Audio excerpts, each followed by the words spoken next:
Olá, amigos telespectadores da nossa TV Assembleia. Estamos iniciando mais uma entrevista da hora.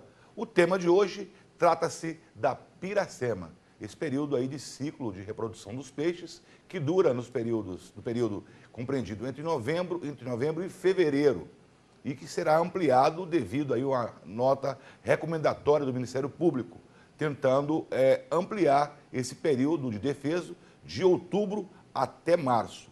Para falar sobre esse assunto, está aqui nos nossos estúdios Francisco Arruda Machado, biólogo, doutor em ecologia e pós-doutor em taxonomia do peixe. Seja bem-vindo e muito obrigado pela participação. Obrigado, bom dia a você e aos telespectadores.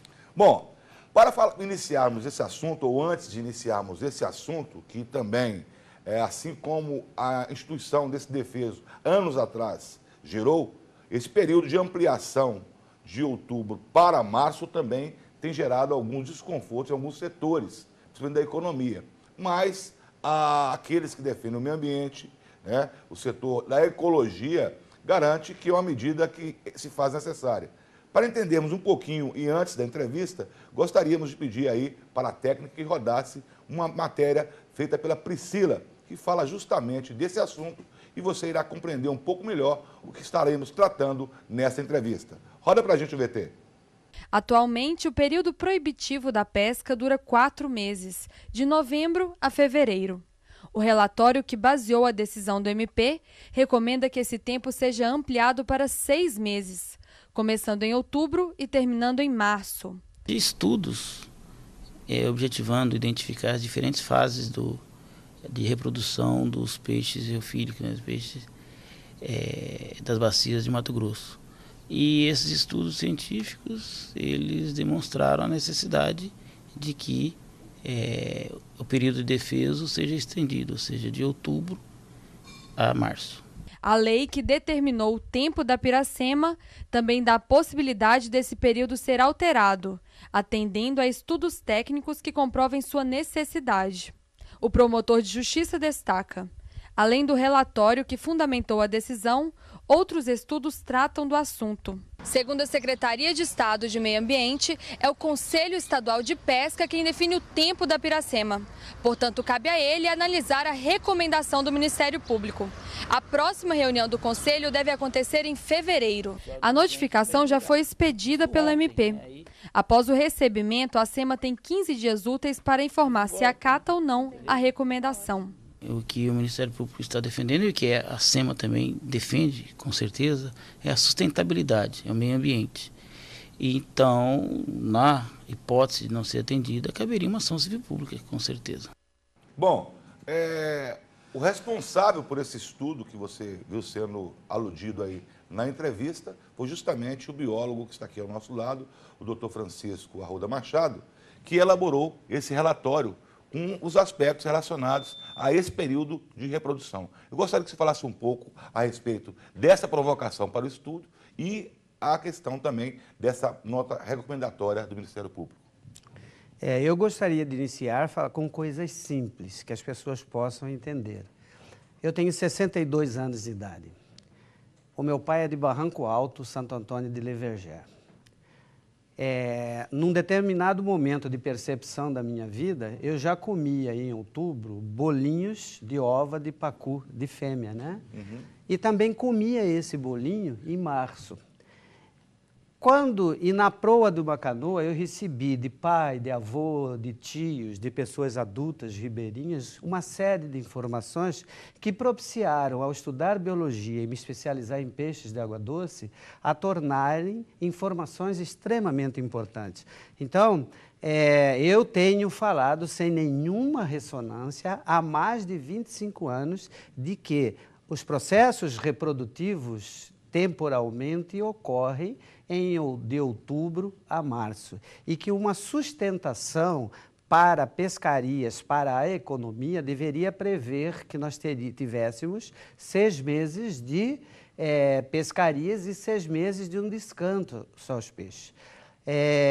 Num jornal daqui de Cuiabá havia uma manifestação de uma pessoa dizendo o seguinte: eu concordo com isso, porém eu quero que faça pesca e solte o tempo todo, inclusive na época do defesa. Se uma mulher aborta, a gente sabe como que é. O aborto do peixe é diferente. O roncar de um motor próximo a ele pode estressá-lo. Uma ferrada na boca dele pode estressá-lo. E aí o que acontece? Ele vai ter uma hemorragia nas ovas dele, nas gônadas. Então o que vai acontecer? Ele vai reabsorver isso como nutriente e não vai se reproduzir, e milhares de indivíduos deixarão de nascer. Então, é impossível imaginar uma pescaria desportiva de tamanha agressividade nesse período. Até pelo volume, inclusive, por tão piscosos são os rios, o que ia atrair de turista para cá, né? Isso em diversos momentos durante o período da pesca aqui no estado. Um outro aspecto, doutor Francisco, eu chamo o senhor de doutor, porque muitos usam esse título se ele tem o doutorado que o senhor tem e o conhecimento que o senhor tem. Mas na matéria de peixe tem que ser doutor mesmo. Com relação à questão de aspectos que devem ser observados, como nós estamos falando também, muita gente leiga, como o senhor disse, de uma maneira mais didática, é que alguns aspectos devem ser considerados como temperatura, fatores climáticos e também as regiões. Eu gostaria que o senhor falasse também a respeito disso, porque são critérios importantes a serem analisados e muita gente ignora isso, colocando aí as espécies como numa vala comum, vamos dizer assim. Uhum. Eu, por exemplo, tenho estado no Rio Culuene, nessa bacia do Araguaia-Tocantins, né? Então, lá eu tenho percebido, por exemplo, matrinchãs, corimbatá, jaú, né? Cachorra, no mês de março ainda ovadas, prontas para se reproduzir. Então eu vou em meses diferentes ao longo do ano, e quando chega no mês de outubro, tem muito bicho desovando já. Então, para falar, aqui na bacia do Paraguai, e além de mim, que faço estudos ecológicos, então para saber o sexo do peixe, não porque eu estava fazendo reprodução, sim, eu preciso ver o sexo do animal. Eu tenho visto isso ao longo do tempo, em vários momentos. E a própria SEMA, ela já confirmou isso dentro dessa peça que está do Ministério Público, que foi solicitada, inclusive, no meio do ano passado, pela doutora Ana Peterlini, para que eu manifestasse como especialista acerca disso. Eu utilizei também o próprio conteúdo dentro do processo que tinha da SEMA falando isso. Inclusive, só uma parte, a doutora Ana Peterlini é a atual secretária de Meio Ambiente agora, indicada pelo governador Pedro Táxi, foi nomeada agora, né? Está na Secretaria de Meio Ambiente. Foi quem, na época, respondia pela 15ª Vara do Ministério Público, é isso? E sim, que provocou esse estudo. E que vai presidir o Conselho de Pesca. E que preside o Conselho de Pesca, né? Então, eu fui, foram várias perguntas, e na primeira delas eu já coloco essas informações, além de outras, né? Mas como você está falando de periodicidade, é claro que nós temos que falar que o maior problema que existe para vários animais, mas no caso específico os peixes, é a destruição dos ambientes. Só para citar aqui na bacia do Cuiabá, você começa lá com Nobres, Rosário do Oeste, né? Acorizal, Cuiabá, Santo Antônio de Leviagério e Barão de Melgaço. E nós não temos tratamento sanitário desses subprodutos da urbe, né? Das cidades. Então, você tem saponáceos que vão, produtos químicos, e você tem... esgoto in natura, né? Esgoto in natura, matéria orgânica. Aí você tem do agronegócio, por causa das chuvas torrenciais, que aqui nesse estado chove muito em determinados locais, o carreamento de biocidas, inseticidas, herbicidas e outros cidas a mais, que vão carreados para longo do rio e que transferem. Para você ter uma ideia, eu não me lembro no tempo, mas já tem cerca de 10 anos, pelo menos 10, 11 anos, que houve uma deriva. Um aviãozinho saiu em Lucas do Rio Verde, colocando fazendo aspersão de biocida, e aí veio uma deriva, o vento trouxe tudo para dentro da cidade. Na plantação de ervas medicinais que tem dentro do município queimaram folhas. Os hospitais não conseguiram receber todas as pessoas que tinham diarreias. Isso desencadeou um grande processo de estudo pela Universidade Federal. Aqui vale a pena citar o nome do doutor, professor Vanderlei Pignatti, que é uma figura conhecida, que tem estudado, inclusive, que já há no leite materno isso aí. Mas o que interessa é que anfíbios todos deformados em função dessas questões, peixes com a coluna vertebral deformadas. Então, a gente, quando foi ver o problema de perto, a gente vê que são numerosos os problemas. E pescaria depredatória, só para a pessoa entender, predação é um evento natural, matar para comer, é natural, tá? É bíblico. Agora, depredação, que significa a mesma coisa, é um ato predatório praticado pelo homem, porque ele faz mais-valia com a depredação que faz. Essa mais-valia, para que o leigo não sabe, é aquela questão da obtenção agregar valores. Agregar valores e o lucro. Né? E sobre esse aspecto aí, vamos deixar para falar depois a questão dos impactos com relação à economia, para falarmos dessa proteção ambiental e do que demanda toda essa rede de estudos e de proteção para o meio ambiente, notadamente a questão do peixe.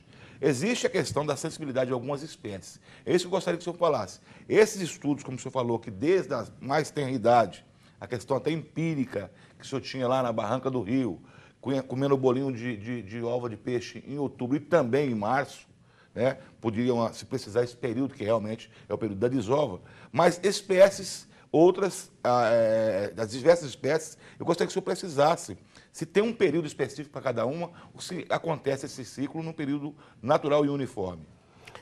Existe um período geral para peixes que nem todos os peixes reofílicos, que são peixes que ocorrem corredeiras, são peixes de piracema, está entendendo? Certo. Mas você tem como o dourado, como o piraputanga, esses peixes, matrinchã, né? Corimbatá, esses peixes, eles migram muitas vezes até mais de 100 quilômetros para algumas espécies. Mas o período de chuva que se inicia e se intensifica e depois declina, termina ditando que algumas espécies, elas antecedem. Citaria o matrinchã lá na bacia amazônica, Araguaia-Tocantins, e citaria a piraputanga aqui. E o corimbatá, os dois. Lá, só que lá é outra espécie. Certo. Lá é outro corimbatá e aqui é outra espécie. Como a piraputanga aqui é do mesmo gênero do matrinchã, lá o matrinchã é outra espécie. Mas nós estamos falando aí dentro desse gênero de 40 espécies. Todo mundo acha que matrinchã é uma coisa só. Está entendendo? Então, esse é o problema. Então você tem, vindo agora da semana passada, do Culuene, né, eu detectei que você está tendo um pico de matrinchã e de corimbatá reproduzindo. Agora, pico mesmo, se você fizer um gráfico, ele vai estar naquele ascendente, vai estar lá em cima, e isso vai declinando. Mas Jaú está esperando para subir nos poços ainda, para começar o processo reprodutivo. Caixara já começou lá em novembro, está entendendo? Então, essas coisas, elas precisam ser dimensionadas em estudos técnicos, que não eu faço estudos ecológicos e não estudos reprodutivos, mas eu tenho tanta informação acerca disso porque eu preciso saber sexo de peixe. Agora, outra coisa, doutor, a gente estamos informando que a gente está caminhando quase para o final da entrevista, mas não podemos deixar de abordar dois aspectos. O primeiro é essa questão da sazonal. Muitas vezes, essas mudanças climáticas, hoje o tempo está muito louco. Antigamente tinha a época de chover, era a época de chover. A época de estiagem, era a época de estiagem. Hoje já chove no período de verão, no verão já se mistura com o inverno. E isso tem acontecido pelos impactos depredatórios aí no meio ambiente. Isso ocorre nos rios também, com reflexo aos rios.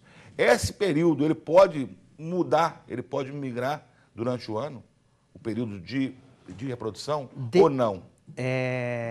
Dentro do estado de Mato Grosso, chuvas esporádicas, mesmo que intensas, fora dos períodos programados, digamos assim, não vão causar grande problema para isso. Agora, por exemplo, em 2006, se não me engano, houve uma grande chuva dentro do reservatório de Manso.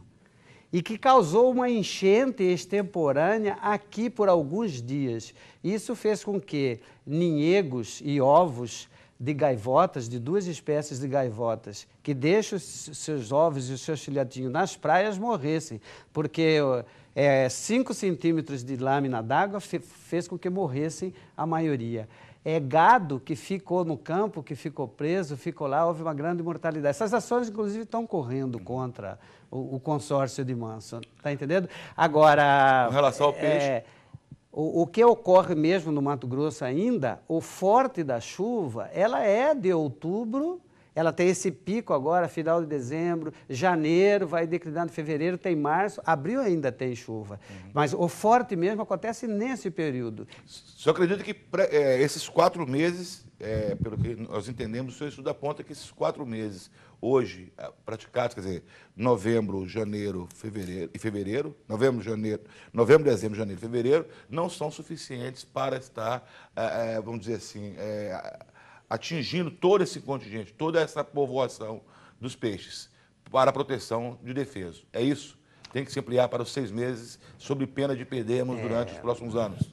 Veja bem, eu mostrei com informações que isso ocorre de outubro a março.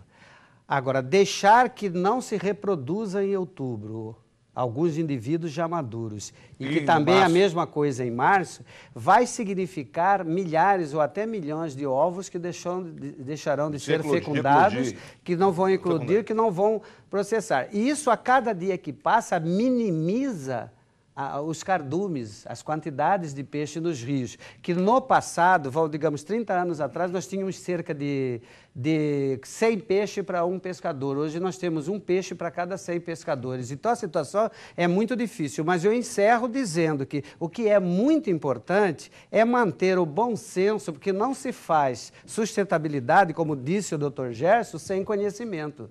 Então carece que a gente comece a ter responsabilidade com os recursos naturais, que peixe é um recurso extremamente importante, nobre, proteína nobre, de fácil aquisição, e que no futuro, principalmente com usinas, a gente vai deixar de ter muitas dessas espécies, ficando só aquelas que conseguem viver em lagos, e até matrizes para a piscicultura deixarão de existir. E quem sabe até talvez o próprio pescador possa assumir desse mapa também, se não tomarmos a medida. Uma coisa muito importante para encerrar aqui, que eu acho que as pessoas, desculpe, eu acredito que as pessoas precisam saber, é que a lei existe aí e já diz que o CONSEMA tomaria a decisão para prorrogação ou não. Só que agora já está instalado o Conselho de Pesca, e não é mais o CONSEMA, agora é o Conselho de Pesca. E é lá que vai ser decidido. Do meu ponto de vista, aceitando a recomendação, ela deveria ser para o período todo, como a partir de outubro. Eu, do meu ponto de vista, por vários, e só para responder economicamente a sua resposta, eu acho que esse março não deveria ainda ser considerado, mas levar em consideração seriamente a perspectiva de, a partir de outubro, nós fazermos isso. E esses aspectos econômicos, também em que se pesar aí toda aquela questão que acaba sendo atingida com a questão do defeso, do pescador, do salário do pescador profissional, do comerciante, enfim. Mas a questão ambiental, ela está em primeiro lugar. Sim, por um motivo simples. Será que a pessoa que explora o turismo de pesca, que explora a pescaria, que tem os apetrechos, vão enriquecer só neste ano, nos próximos 5, ou ele quer o seu negócio sustentável ao longo do tempo? Nós temos que agregar valores nesses outros períodos para os outros tipos de atividade dessas, por exemplo, turismo contemplativo. Agora, por favor, não podemos ter uma economia somente agora e sem pensar no futuro. Lamentavelmente, essa falta de educação econômica do país é uma falta de educação econômica do país, porque isso foi decidido quando a senhora Presidente da República, lá como ministra da Minas e Energia, decidiu que a matriz seria hidroenergia, quando nós temos tantas outras possibilidades, sem necessariamente precisar destruir os ambientes aquáticos como estão sendo feitos. Lamentável. É muito importante, gostaria de agradecer bastante aquilo que o senhor acrescentou para o telespectador, tenho certeza, com essas informações, e já deixar aí a população, principalmente a população ribeirinha, o pescador e aquele que gosta de uma boa pescaria, com relação a essa questão de observar esse novo período. Como disse o professor aqui, está aí sobre o crivo do Conselho de Pesca aqui do estado de Mato Grosso para o novo período de defesa, ou seja, a partir de outubro até março. Nós ficamos por aqui e aguardamos a sua participação nos nossos programas. Eu volto a qualquer momento e aguardo por você. Professor, muito obrigado e até lá. Obrigado a você por poder esclarecer as coisas de uma forma que possa ser entendido como importante. É isso aí, voltamos a qualquer momento.